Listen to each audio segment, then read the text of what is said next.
Je pense que nous pouvons parler de Phénomène, The Nice House on the Lake est le premier comics en France en termes de vente.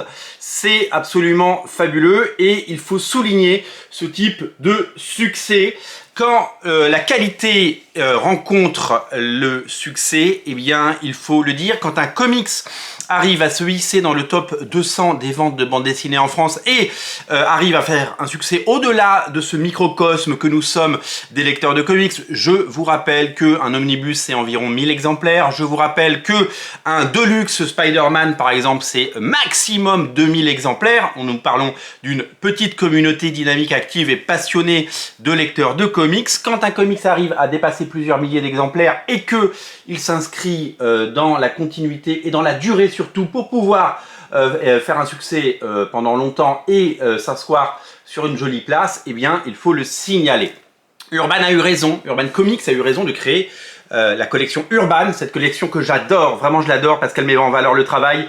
C'est des bouquins qu'on a envie de prendre en main. Je me suis fait la réflexion sur la bande dessinée excellente de Rick Remender, Une soif légitime de vengeance, qui est sorti dans cette collection. Un titre que j'adore, vivement le tome 2 qui arrive là très vite. Je me suis fait la réflexion, j'ai vu l'édition américaine, c'est un TPB, vous savez, c'est ces formats souples, un petit peu dégradés, pas terrible, pas très cher en effet, mais qui ne mettent pas en valeur le travail. C'est pas un bouquin qu'on a envie de prendre en main. Alors que la version française d'Urban, on a envie de la prendre en main, et une fois qu'on l'a lu, eh bien on découvre un bouquin absolument génial. Je pense que cette collection, qui est plutôt destinée, on l'a compris, à des titres du label Urban Indies, hein, c'est-à-dire ce sont des titres indépendants, réalisés par des auteurs qui ont fait leur classe et qui se sont fait connaître comme James Tynion IV chez Batman par exemple, ou sur des séries mainstream. Eh bien, je pense que cette collection a le pouvoir de faire découvrir des titres. Je l'ai vu avec la série Descender, que j'ai absolument adoré, également republiée en 2 tomes, en 2 intégrales dans cette collection.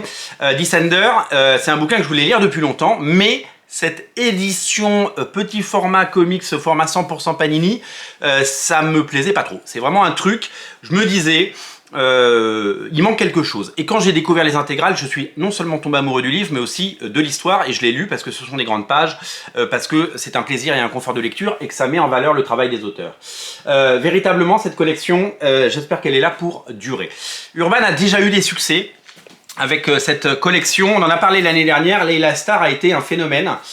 J'ai adoré Layla Starr, hein, vraiment si vous ne l'avez pas lu, vous allez vraiment adorer ce titre. Layla Starr, c'est une merveille et c'est un titre qui s'est vendu à quasiment 8000 exemplaires chez Urban. 8000 exemplaires, on est très loin des 2000 exemplaires d'un Spider-Man, on est très loin des quelques milliers d'exemplaires, de 1000 ou 2000 exemplaires des titres habituellement vendus en librairie.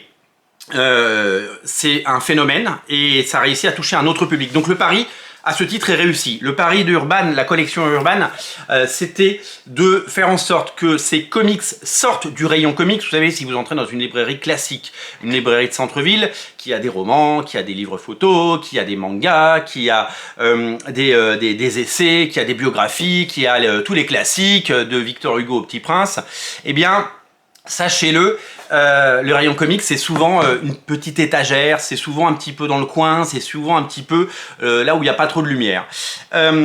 L'idée c'est véritablement dans ces librairies et dans les librairies de bande dessinée classiques, hein, ces librairies, quand on a la chance d'avoir dans son centre-ville une librairie qui ne fait que de la bande dessinée, Canal BD ou autre, eh bien c'est toujours un plaisir, si vous voulez, de retrouver ces bouquins en avant. C'est-à-dire que quand on a une BD comme ça, magnifiquement illustrée, eh bien elle a plus de chances de se retrouver sur les tables de mise en avant avec les nouveautés qui viennent d'arriver, puisque c'est un beau livre, et c'est un livre qui flatte le lecteur. Quand il dépense 15 ou 19 € pour une très belle bande dessinée, il ne se sent pas floué, il a l'impression d'acheter quelque chose de beau, comme on achète un bel album, comme on achète une belle édition de Torgal, comme on achète une belle édition d'une belle bande dessinée qui peut être un cadeau, qui peut et juste contenter son lecteur. Vous savez, les gens aiment les jolies choses et le livre, on aime son contenu, mais on aime le flacon également.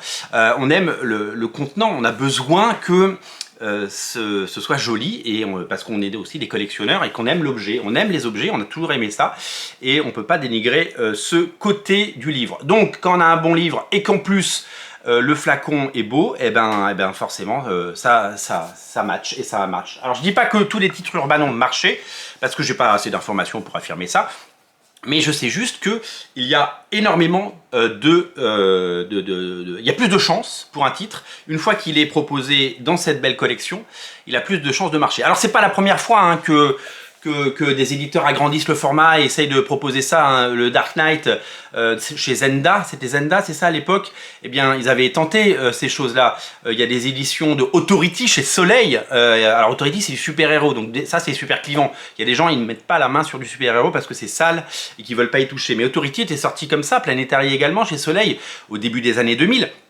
Donc il y a eu des tentatives par le passé. Mais il faut le bon marketing mix, c'est toujours pareil, il faut le bon produit, il faut la bonne BD, il faut le bon auteur, il faut les talents, il faut un peu de chance aussi, parce que il y a le facteur chance, que le public décide de faire d'un titre un succès. Et il y a le prix également, parce que le prix reste, surtout dans le monde d'aujourd'hui, quelque chose qui détermine le reste. Alors, ce premier album, il est génial parce que Urban a décidé de faire un truc absolument fou, c'est qu'ils l'ont mis à 15 €. 15 €, il n'y a pas 3 épisodes, hein, il y a 6 épisodes. C'est une BD de 140 pages, quoi. C'est pas nul, quoi. On n'est pas sur quelque chose, on n'est pas sur un produit dégradé, on n'est pas sur un produit d'appel, on est sur un très beau produit à 15 €. Donc, ce qui veut dire que c'est un pari de la part d'Urban, parce que quand on met une BD comme ça à 15 €, en connaissant tous les frais inhérents à la création d'une bande dessinée, et tout le circuit de distribution où tout le monde prend sa part, eh bien, il faut en vendre beaucoup. C'est un pari parce que c'est une BD qui aurait pu être à 19 ou 20. D'ailleurs, le tome 2 sera à 20 €. Alors peut-être qu'il y a plus de pages, je ne sais pas encore, mais en tout cas, le tome 2 sera à 20 €, ce qui fait que c'est assez exceptionnel d'avoir des prix assez justes, et d'ailleurs, le public ne s'y est pas trompé puisque le succès est au rendez-vous. Donc, c'est un parfait marketing mix.